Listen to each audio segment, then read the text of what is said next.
ونعوذ بالله من شرور أنفسنا ومن سيئات أعمالنا من يهده الله فلا مضل له ومن يضلله فلا هادي له وأشهد أن لا إله إلا الله وحده لا شريك له وأشهد أن محمدًا عبده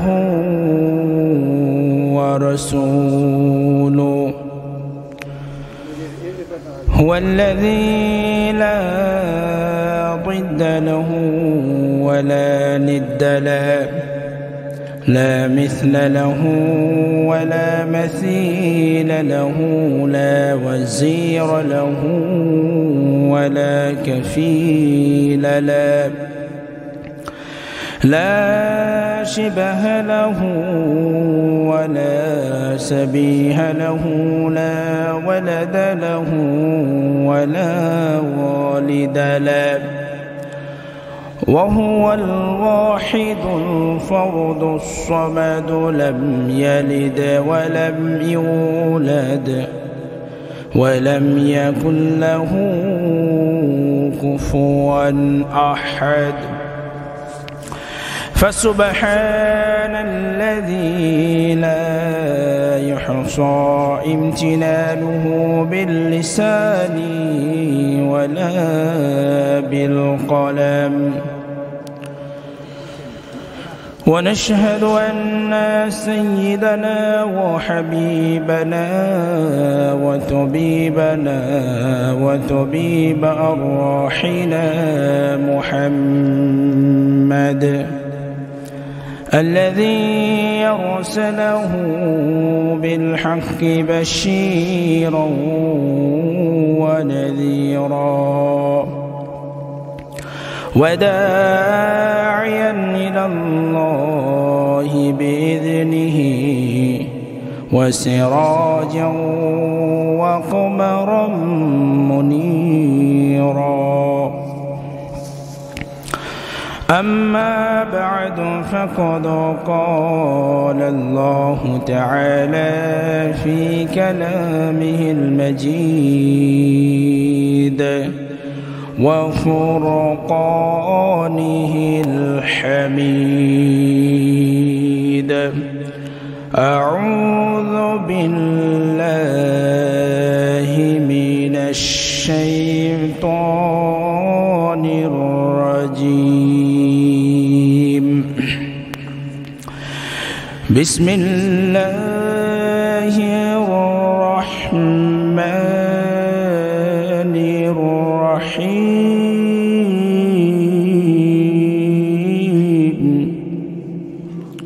sound একটু বাড়ানো লাগবে, গলা টানছে, সাউন্ড টানতেছে, সমস্যা হচ্ছে।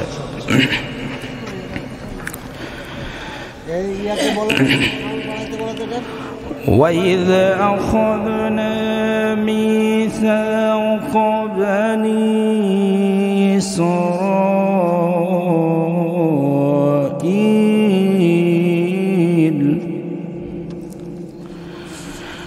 بَنِي إِسْرَائِيلَ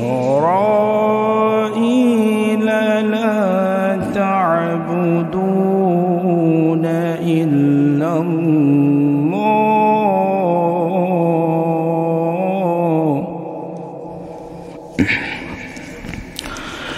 وبالوالدين إحسانا وذي القربى واليتامى والمساكين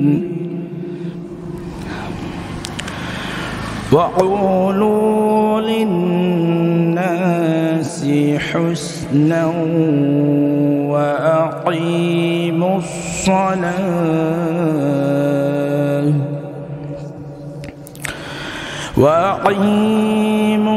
الصلاة وآتوا الزكاة ثم توليتم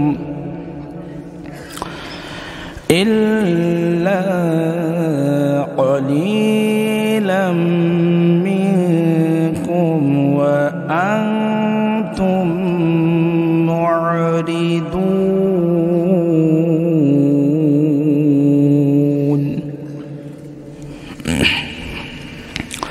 وقال النبي صلى الله عليه وسلم عن أبي هريرة رضي الله تعالى عنه قال أن رسول الله صلى الله عليه وسلم قال كل أمتي يدخلون الجنة إلا من أبى. قالوا يا رسول الله ومن يأبى؟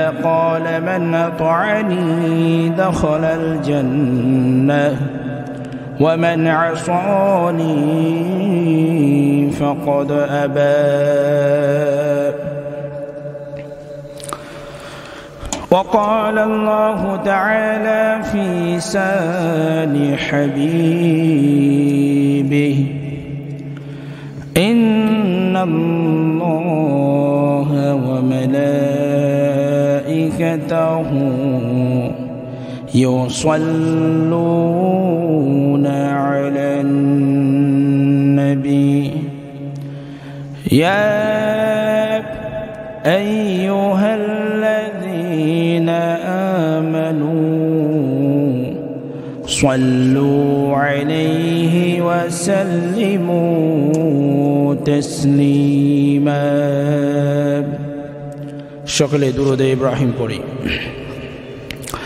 اللهم صل على محمد وعلى آل محمد كما صليت على إبراهيم وعلى آل إبراهيم إنك حميد مجيد.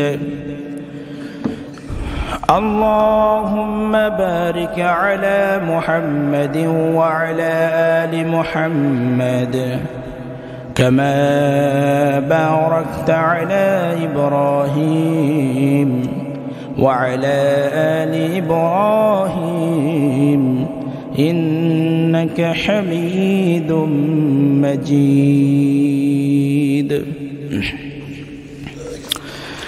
الحمد لله. ধুরইল মৃধাপাড়া জামে মসজিদের উন্নতিকল্পে বিরাট ইসলামী জালসার এই মহতী আয়োজনে সে পরাক্রমশালী প্রজ্ঞাময় সর্বশক্তিমান আল্লাহ সুবহানাহু ওয়া তাআলা দিনের কিছু কথা শোনার জন্য আমাদেরকে কবুল করে নিয়েছেন। এজন্য মহান রবের শুকরিয়া আদায় করছি, বলি আলহামদুলিল্লাহ। বিশ্ব মানবতার মুক্তির দূত আকে নামদার ইস্তাজদার মদিনা আহমদ মুস্তফা মোহাম্মদ মুস্তফা সিরাজ মুনিরা বাশীরা ওয়া নাযীরা সৈয়দুল কাউনাইন সৈয়দুল মুরসালিন মুহাম্মদ সাল্লাল্লাহু আলাইহি ওয়াসাল্লামের উপর দরুদ ও তাসলিমা বর্ষিত হোক। আমরা সকলে পড়ি সাল্লাল্লাহু আলাইহি ওয়াসাল্লাম। আজকের এই মাহফিলে যারা কষ্ট করে বসে আছেন এবং পরিশ্রম করেছেন, অর্থ দিয়ে সহযোগিতা করেছেন, পরামর্শ দিয়ে সহযোগিতা করেছেন, শ্রম দিয়ে সহযোগিতা করেছেন, তদুপরি এই মাহফিলের আমার শ্রদ্ধেয় নানাজান জনাব মাওলানা রওশন আলী সাহেব, আল্লাহ তাআলা ওনাকে হায়াতে তয়্যিবা দান করুন, আমলে সালেহ যুক্ত জিন্দেগি দান করুন, সকলে বলি আমিন। আজকের এই মাহফিলের সহসভাপতি, প্রধান অতিথি, বিশেষ অতিথিবৃন্দ সকলের মঙ্গল কামনা করছি আল্লাহ তাআলার কাছে। তাদের প্রত্যেককেই আল্লাহ তাআলা যেন তার নেককার বান্দাদের কাতারে শামিল করে নেন, সকলে বলি আল্লাহুম্মা আমিন। সম্মানিত উপস্থিতি, একটা জিনিস মাথায় রাখবেন সব সময়, যে জিনিস কম পাওয়া যায় সে জিনিসের দাম বেশি, যে জিনিসে অ্যাভেলেবল পাওয়া যায় সে জিনিসগুলোর দাম খুব একটা বেশি হয় না। দেখবেন যে আমাদের পুকুরগুলোতে, বিভিন্ন ধরনের খালগুলোতে অ্যাভেলেবলভাবে সচরাচর আমরা ইলিশ মাছ পাই না, যার কারণে সামুদ্রিক মাছ হয় 2000-3000 কেজি করে আমাদেরকে নিতে হয়। কিন্তু যদি 3000-4000 কেজি যদি পুঁটি মাছ হইতো অথবা এই সিলভার হইতো, এই মাছ কি কেউ 3000 কেজিতে নিতেন? এ অঞ্চলে বলবেন 200 টাকাই তো বেশি হয়ে যায়। কেন? কারণ ইলিশ মাছ সব জায়গায় পাওয়া যায় না, এটা নির্দিষ্ট একটা জায়গা থাকে, এর সংখ্যা কম, এই জন্য দামও বেশি। কিন্তু যে জিনিস সব সময় পাওয়া যায় সেই জিনিসের দাম কম। কথা বুঝছেন? এই যে আপনারা এতগুলো মানুষ এখানে বসে আছেন, যে কজনই বসে আছেন, যে উপস্থিতি যতদিনই হোক না কেন, আমি মনে করি আপনারা সবাই হচ্ছেন ইলিশ মাছ, আর যেগুলো বাসায় শুয়ে আছে এগুলো হলো পুঁটি মাছ। কথা বুঝছেন নি? যেগুলো উপস্থিত হতে পারছেন এগুলো ইলিশ মাছ, দামি মাছ, আল্লাহ তাআলার খাস ছাকা বান্দা। আর যারা শুয়ে আছে এরা কপাল পুরা, এরা হতভাগা, এরা পুঁটি মাছ, এরা সব সময় কম দামি থাকবে। আপনাদের মূল্য আল্লাহর কাছে সবচেয়ে বেশি হবে। কথা বলেন ঠিক কিনা? সংখ্যা দিয়ে কখনো কোনো কিছু গণনা করবেন না। এটা কখনো বলার অবকাশ নেই যে আমাদের লোক সংখ্যা কতজন হলো। আল্লাহ তাআলা মানুষের সংখ্যা দেখবেন না, আল্লাহ তাআলা বান্দার থেকে দেখবেন আমল, যে সে কতটুকু ভালো আমল করতে পারছে, কতটুকু নিজেকে জাহান্নাম থেকে বাঁচানোর জন্য পাথেয় সংগ্রহ করতে পারছে। এর ভিত্তিতে আল্লাহ তাআলা বিচার করবেন আপনি জান্নাতে যাবেন না জাহান্নামে। কথা ঠিক না? এখন আপনার পিছনে আছে 100 মানুষ, আর একজনের পিছে আছে 3 জন মানুষ। তো 100 মানুষ থাকেও তার কোনো সফলতা নেই যদি 100 জন বেনামাজি হয়, যদি 100 জন সুদখোর হয়, যদি 100 জন ঘুষখোর হয়, যদি 100 জন মিথ্যাবাদী হয়, তাহলে তার কোনো মূল্য নাই। আর যদি 2 জন, 1 জন, 3 জন এ ব্যক্তিরা নামাজি হয়, সৎ নেককার বান্দা হয়, তাহলে এই 3 জনই যথেষ্ট আপনাকে জান্নাতে যাওয়ার জন্য। কথা ঠিক না? তো আমরা আজকে আলোচনা শুনবো। আমি যে আলোচনাটি করতে চলেছি পবিত্র কুরআনুল কারীমের 2 নম্বর সূরা, সূরাতুল বাকারা, আয়াত নম্বর 83 থেকে রাসূল সাল্লাল্লাহু আলাইহি ওয়াসাল্লামের পবিত্র মুখরত বাণী সহিহ বুখারীর 7280 নম্বর হাদিস তেলাওয়াত করেছি। মহান আল্লাহ তাআলা যদি তৌফিক দান করেন, সংক্ষিপ্ত পরিসরে মহামূল্যবান কিছু কথা আপনাদেরকে শোনানোর ইচ্ছা নিয়ে এসেছি। সেই ইচ্ছা চাহিদা আল্লাহ তাআলা যেন পূরণ করেন। সকলে বলে আল্লাহুম্মা আমিন। রব্বি ইশরাহ লি সাদরি ওয়া ইয়াসসির লি আমরি ওয়াহলুল উকদাতাম মিন লিসানি ইয়াফকাহু কওলি। আল্লাহ তাআলা আমার বলার কথাগুলোকে যেন সহজ করে দেন, আর আপনাদেরকে যেন ভালো কিছু দিয়ে দিতে পারি, এই তৌফিক আল্লাহ তাআলা আমাদের সকলকে দান করুন। সকলে বলে আল্লাহুম্মা আমিন। সম্মানিত প্রিয় উপস্থিতি, আমার আজকের আলোচ্য বিষয় হচ্ছে যে মুমিন, একজন মুমিন ব্যক্তির জন্য করণীয় কি, একজন মুমিন ব্যক্তি কি কি কাজগুলো করবে তাদের বিষয়ে আমার কিছু আলোকপাত করব ইনশাআল্লাহ। আল্লাহ তাআলা কুরআনুল কারীমের মধ্যে বলেছেন যে ক্বাদ আফলাহাল মুমিনুন, মুমিনরাই সফল। মুমিনরা কি সফল? সফলকে মুমিনরা। একজন মুমিন যদি দিনমজুর হয়, একজন মুমিন যদি কৃষিবাদ চাষাবাদ করে খায়, সে যদি একজন কৃষকও হয়, সে যদি একজন রাখালও হয়, তাও আল্লাহ তাআলা তাকে সফলতা হিসেবে ঘোষণা দিয়েছেন, সে সফল। কিন্তু একজন ব্যক্তি যদি সে মাস্টার হয়, কিংবা প্রিন্সিপাল হয়, কিংবা ডক্টরেট অর্জন করে সে সিনিয়র ডাক্তার হয়, তার সব কিছু বিফল যদি সে মুমিন না হয়। তাই মুমিন হওয়ার মধ্যেই রয়েছে সফলতা, মুমিনের বাইরে কোনো সফলতা নাই। তাই প্রথম আল্লাহ তাআলা জান্নাতে যাইতে গেলে প্রথম যে যোগ্যতা অর্জন করতে হবে সেটার নাম হলো মুমিন হওয়া। কি হওয়া? মুমিন হওয়া। মহান আল্লাহ তাআলা পবিত্র কুরআনুল কারীমের মধ্যে ঘোষণা দিয়ে বলতেছেন, ওয়াইদ আখাযনা মিসাক বনি ইসরাঈল। এটি কুরআনুল কারীমের এমন একটি আয়াত যে আয়াতে মহান আল্লাহ তাআলা আমাদেরকে শিক্ষা দিয়েছেন বনি ইসরাইল কওমের কথা স্মরণ করে। বনি ইসরাইলের গ্রন্থে সে বনি ইসরাইলের লোকেদের উপরে আল্লাহ তাআলা কি ওয়াদা দিয়েছিলেন, কি অঙ্গীকার দিয়েছিলেন, সে অঙ্গীকারগুলো মহান আল্লাহ তাআলা আমাদেরকে স্মরণ করে দিচ্ছেন। বনি ইসরাইল কওম পৃথিবীর মধ্যে সবচেয়ে নিকৃষ্ট কওম। এই নিকৃষ্ট কওমের উপরে পৃথিবীতে আর কোনো কওমের জন্ম হয় নাই। নাউজুবিল্লাহ। তারা যদি আল্লাহ তাআলার আদেশগুলো মানত, আল্লাহ তাআলা যে বিধানগুলো দিয়েছেন সেগুলো যদি মেনে চলতো, তাহলে তারাও সফল হতো। পরে তারা সোনালী যুগের সাহাবাদের মতো তারা তাদের সম্মান অর্জন করে নিত। সুবহানাল্লাহ। সম্মানিত মুসল্লিবৃন্দ, সম্মানিত উপস্থিতি, মহান আল্লাহ তাআলা এখানে কয়েকটি কাজ আমাদেরকে দিয়েছেন, যে কাজগুলো যদি আমরা করি তাহলে আমরা হব সফল, আর যদি সে কাজগুলো না করি তাহলে বনি ইসরাইল কওমকে আল্লাহ যেমন ধ্বংস করে দিয়েছিলেন, ওইভাবে আমাদেরকেও আল্লাহ তাআলা ধ্বংস করে এমন এক জাতিতে রূপান্তরিত করবেন যে তাম পৃথিবীর সকল মানুষ মরে গেলে এই স্মৃতি এবং অবস্থান থেকে যাবে যে আপনি আমি কত বড় স্বৈরাচার ছিলাম। কথা বুঝতে পারছেন? সুতরাং আল্লাহ তাআলা যে আদেশ করেন সে আদেশগুলো মানার চেষ্টা করবেন। সম্মানিত প্রিয় উপস্থিতি, মহান আল্লাহ তাআলা এই আয়াতগুলোর মধ্যে আমাদেরকে প্রথম যে শিক্ষা দিচ্ছেন, রাসূল সাল্লাল্লাহু আলাইহি সাল্লাম হাদিসের মধ্যে সেম কথা বলেছেন, লা তাদখুলুল জান্নাহ হাত্তা তুমিনু ওয়া লা তুমিন। রাসূল সাল্লাল্লাহু আলাইহি সাল্লাম বলেছেন, ততক্ষণ পর্যন্ত তোমরা জান্নাতে যেতে পারবে না যতক্ষণ পর্যন্ত মুমিন না হতে পারো। মুমিন হইবা জান্নাতে যাইবা, মুমিন হইবা না জান্নাতে যেতে পারবেন না। তা এক নম্বর শর্ত হচ্ছে মুমিন হতে হবে, বিশ্বাসী হতে হবে। এবার মুমিন কে, এটা প্রশ্ন হতে পারে, মুমিন কে হতে পারে? এক কথায় যদি বলি, আল্লাহ তাআলা যে আদেশ করেছেন সেগুলো যে মেনে নিয়েছে এবং আমলে পরিণত করেছে, সেগুলো স্বীকার করেছে, আমলে পরিণত করেছে, অন্যকে দাওয়াত দিয়েছে, এর মধ্যে জিন্দেগি গঠন করেছে, সে হলো মুমিন। সে কি? মুমিন। তাহলে মুমিন যেই সেই হতে পারে না।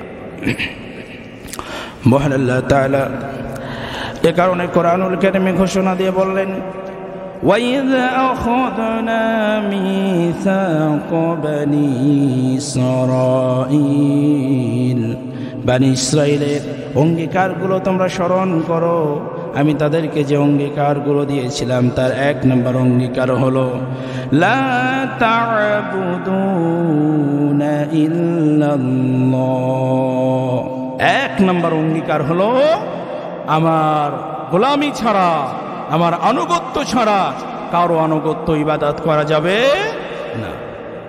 বলেন, আল্লাহ তাআলার আনুগত্য ছাড়া, আল্লাহ তাআলার হুকুম পালন করা ছাড়া আর কারো কি হুকুম পালন করা যাবে? হুকুম পালন করা যাবে? সেই সময় তারা বুঝে নিল এবং সে আয়াতের বিরোধিতা করা শুরু করলো। তারা কি আয়াতের বিরোধিতা শুরু করলো শুনুন। যে মহান আল্লাহ সুবহানাহু ওয়া তাআলা তাদেরকে বললেন যে লা তা'বুদুনা ইল্লাল্লাহ, আমার হুকুম ছাড়া কারো হুকুম পালন করো না। কিন্তু তারা দেখলো যে আমরা মূর্তি পূজা করতে পারবো না, আমরা বিভিন্ন ধরনের অবৈধ পন্থায় উপার্জন করতে পারবো না, একক ইলার হুকুম মানলে তো আমাদেরকে সব ছেড়ে দিতে হবে, আমাদের ব্যবসা বাণিজ্য নষ্ট হয়ে যাবে।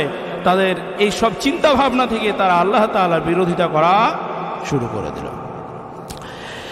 লা তা'বুদুনা ইল্লাল্লাহ, আল্লাহ তাআলা ছাড়া কারো আদেশ মানা যাবে না। এটা এক নম্বর কথা। দুই নম্বর বিষয়, মহান আল্লাহ তাআলা বলেন ওয়াবিল ওয়ালিদাইনি ইহসানা, পিতামাতার সাথে ভালো আচরণ করা। পিতামাতার সাথে যদি কোনো সন্তান ভালো আচরণ করতে না পারে তাহলে ওর গলাতে একটা সুন্দর লকেট ঝুলাতে হবে, লিখতে হবে সে লকেটের মধ্যে সে হচ্ছে এই যুগের, এই সমাজের, এই বাড়ির সবচেয়ে নিকৃষ্ট এবং অপদার্থ সন্তান। এর চাইতে অযোগ্য অপদার্থ কোনো সন্তান নাই যে তার পিতামাতার সাথে ভালো আচরণ করতে পারে। এদের সার্টিফিকেট দেওয়া উচিত। এরকম সার্টিফিকেট দিতে হবে, গলায় সার্টিফিকেট ঝুলায় রাখতে হবে, মানুষ দেখে যেন বলতে পারে, চিনতে পারে এ হচ্ছে বেয়াদব সন্তান, যে তার পিতামাতার সাথে ভালো আচরণ করতে পারে নাই। সম্মানিত প্রিয় উপস্থিতি, আল্লাহ তাআলা দ্বিতীয় যে কাজটি বললেন, ওয়াবিল ওয়ালিদাইনি ইহসানা, বনি ইসরাঈলের লোকেরা সাথে পিতামাতার সাথে খারাপ আচরণ করেছে, ভালো আচরণ করতে পারে নাই, এই জন্য আল্লাহ তাআলা তাদের ধ্বংস করে দিয়েছেন। 3 নাম্বার আল্লাহ তাআলা আদেশ হচ্ছে ওয়াদিল কুরবা, আত্মীয়তার সাথে সম্পর্ক স্থাপন করা। আজকে আত্মীয় স্বজনের সাথে সম্পর্ক স্থাপন করা আমাদের জন্য খুব কষ্টকর হয়ে গিয়েছে। একজন সম্পর্ক রাখতে চায় তো আরেকজন ভেঙে দেয়। এই কথা বুঝতে পারছেন? আপনি যদি দেখেন কোন ব্যক্তি জান্নাতে যাবে না, কোন আত্মীয় স্বজনের সম্পর্ক ছেদকায় জান্নাতে যাবে না, এটা একটু বুঝেন। এখানে কিন্তু ঝামেলা আছে। ঝামেলাটা হলো যে আমরা হুজুরা বয়ান করি কিন্তু আসলে ভাঙিয়ে দিই না বিষয়টা। ধরেন আপনি আপনার ভাইয়ের সাথে সম্পর্ক রাখতে চান, আপনার ভাইয়ের সাথে ঝগড়া হলেও আপনি দাওয়াত করেন, খাওয়াতে চান, তাকে ভালোবাসেন, তার সন্তানদের সাহায্য সহযোগিতা করেন, কিন্তু তারপরও দেখা যায় যে আপনার ভাই আপনার বিরোধিতা করে, তারপরও দেখা যায় যে সে আপনার বিরুদ্ধে কথা বলে, গীবত করে, তো এখানে সম্পর্ক থাকে না। তো এর জন্য দায়ী কে? এর জন্য দায়ী হচ্ছে যার সাথে আপনি সম্পর্ক রাখতে চান, সে হচ্ছে আত্মীয়তা সম্পর্ক ছিন্নকারী, আপনি না। কিন্তু যদি আপনিও অনুরূপ আপনার ভাইয়ের সাথে সম্পর্ক রাখতে না চান, আপনিও অনুরূপ যদি আপনার ভাতিজাদের সাথে কথা না বলেন, বিভিন্ন অনুষ্ঠানে যদি যোগাযোগ না রাখেন, তাহলে আপনিও হবেন আত্মীয়তা ছিন্নকারী। কথা বুঝতে পারছেন?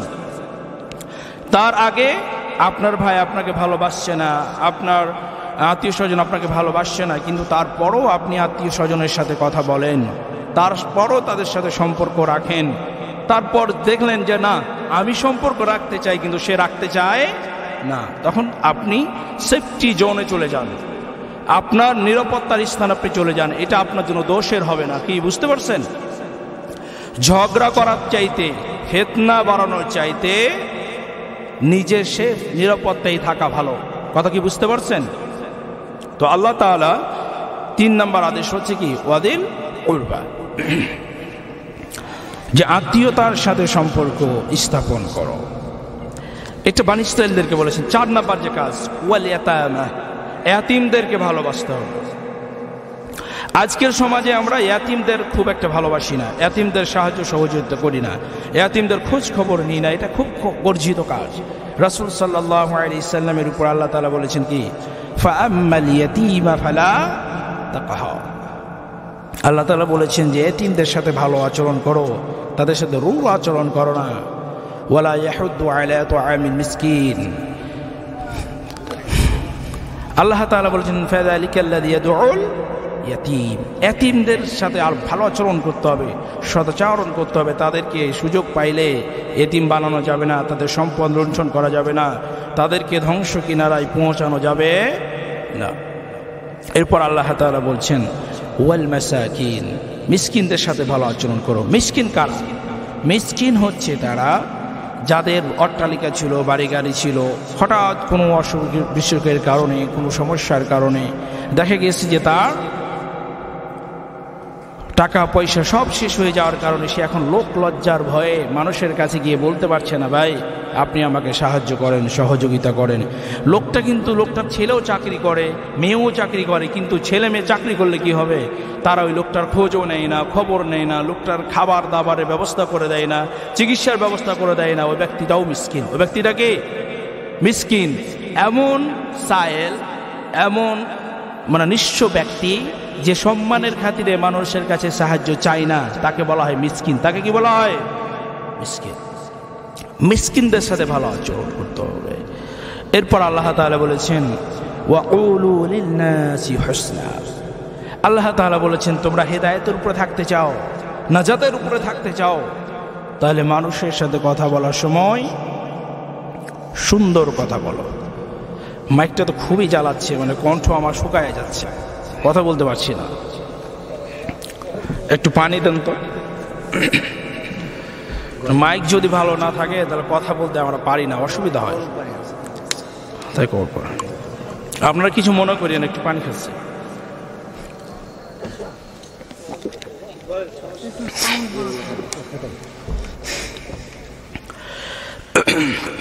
আমি কিন্তু এখন আমার মূল আলোচনায় যাই নাই, শুধু একটু ফর্মালিটিজ রাখছি আর কি।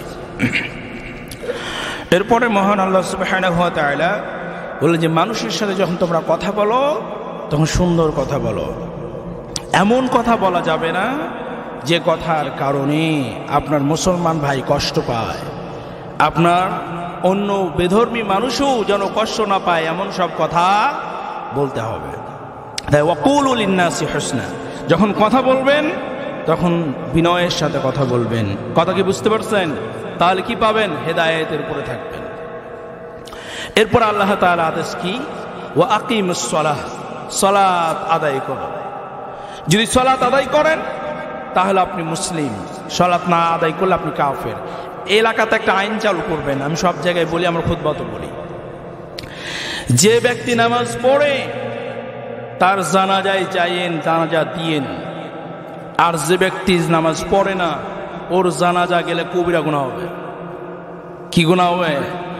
কবিরা গুনাহ হবে। আল্লাহর আদেশ। সে নামাজ পড়ে না সে মুশরিক, যে নামাজ পড়ে সে মুমিন, যে নামাজ পড়ে না সে মুশরিক। ডকুমেন্ট কি? পবিত্র কুরআনুল কারীমে 30 নম্বর সূরা, সূরা আর-রুম, আয়াত নম্বর 30। মহান আল্লাহ তাআলা বলছেন, মুনিবিনা ইলাইহি ওয়াত্তাকু ওয়া আকিমুস সালাহ ওয়া লা তাকুনু মিনাল মুশরিকিন। আল্লাহ তাআলা বলছেন তোমরা রবের দিকে বিনয় চিত্তে ফিরে আসো, তাকে ভয় করো, সালাত আদায় করো, আর মুশরিকদের অন্তর্ভুক্ত হয়ে যেও না। মুশরিকরা 3টা কাজ করে না, মাথায় রাখেন। 1 নম্বর কাজ, মুশরিকরা সালাত আদায় করে না। 2 নম্বর কাজ, আল্লাহকে ভয় করে না। 3 নম্বর, আল্লাহর প্রতি বিনয় নয়। আল্লাহর প্রতি বিনয় নয়। তাহলে যে আল্লাহর প্রতি বিনয়, সে আল্লাহকে ভয় করবে, যার দিলে ভয় থাকবে সে সালাত আদায় করবে। 3টার কোনো কাজ যার মধ্যে থাকবে না, যে মুশরিক হয়ে যাবে, সে আল্লাহকে ভয়ও করবে না, সালাত আদায় করবে না, সে আল্লাহর হুকুমের কাছে বিনয়ও হবে না, আত্মসমর্পণকারী হবে না, সে হবে উদ্মাদ, উগ্রগামী, বদমেজাজি, শয়তান, ইবলিশ টাইপের। কথা বুঝতে পারছেন? তাহলে আল্লাহ যারে মুশরিক বলছে, আপনি তারে মুমিন বলে জানা দিবেন কেন? তো আকিমুস সালাহ, সালাত আদায় করবেন। যে সালাত আদায় করে তার জানাজা দিয়েন, আর যার সালাত আদায় করে না তার জানাজা দরকার নেই, নিয়ম চালু করবেন। দেখেন তো মসজিদে আর লোক আসে কিনা, মাহফিলে লোক আসে কিনা। কিন্তু আসলে আমাদের এই সমাজ ব্যবস্থা এখনো নাস্তিকতাদের মানে হাতের বাইরে যেতে পারে নাই। ফলে ইসলামী স্বায়ত্ত শাসন প্রতিষ্ঠা না হওয়া পর্যন্ত এইভাবেই চলবে। কি কথা বুঝতে পারছেন? ওমর রাদিয়াল্লাহু তাআলা আনহুর সময় কেউ জেনা করার সাহস পাইতো, সুদ খাওয়ার সাহস পাইতো, কেউ চুরি করার সাহস পাইতো? কেন পাইতো না? কারণ তার শাসন ব্যবস্থা ছিল আল্লাহর আদেশের ভিত্তিতে। আর এখনকার সমাজ ব্যবস্থা, শাসন ব্যবস্থা হচ্ছে মানুষের রচিত আইনে, মানব রচিত আইনে। মানুষে যেটা বানাইছে, ইহুদিরা যেটা বানাইছে, 200-250 বছর আগে ব্রিটিশরা যা বানাই দিয়ে গেছে, যে সংবিধান গঠন করে গিয়েছে, সে সংবিধানকে মেনে নিয়েই চলছে আমাদের সমাজ ব্যবস্থা। যতক্ষণ না আল্লাহর কথা আসবে ততক্ষণ পর্যন্ত কোনো প্রকারে মানুষ ইবাদতের আসল মুজিজা পাবে না, আসল স্বাদ পাবে না, সালাতও প্রতিষ্ঠা হবে না। সম্মানিত উপস্থিতি, এরপর